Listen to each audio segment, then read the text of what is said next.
John.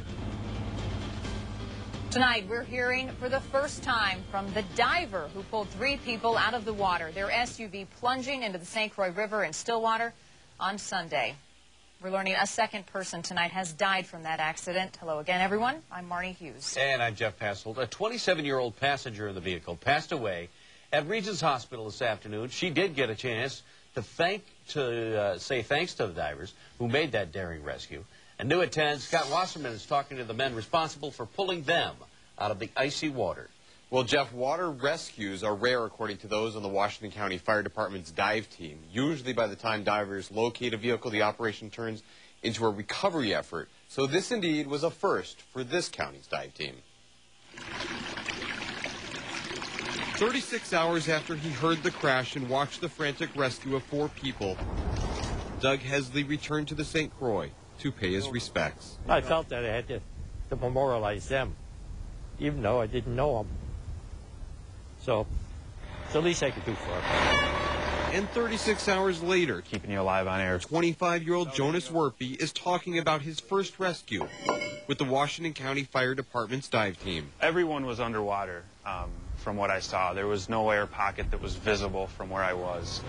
Jonas was the first diver on the scene and into the water. In those conditions, there was really nothing that I was seeing. In the dark, he broke out a rear window, reached inside the SUV using his hands to make the rescue. The first one I was able to reach, I pulled out. I couldn't tell you what seat she was in. He went back down twice, pulling another woman and man out. And while his gear keeps him dry, Not much in the way of warmth. it doesn't protect him from the chilling water, which he estimates was in the 30s that night. It was numbingly cold to where it was very difficult to function in the water. So Tim Bell stepped in, pulling the final victim out. To have an incident that happens where we actually get 4 people out and are able to, reestablish pulses and everything, it was a great moment for, all of us. 15 years ago, the county created the dive team after an incident similar to this. We've trained for this moment from '92. I feel like I made a difference.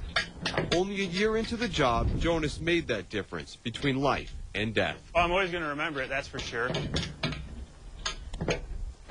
Definitely risking their lives out there. Although their training prepares them for the worst, Jonas says it's tough to hear that 2 of the people eventually passed away. He says every experience is different, and hopefully this one will bring valuable lessons for a future rescue. Marnie, back to you. All right, Scott. New details about the Northwest and Delta airline merger, a deal not everyone's happy about. While Delta pilots support the move, Northwest pilots do not. Tom Lydon's live at Twin Cities International tonight with more on their concerns.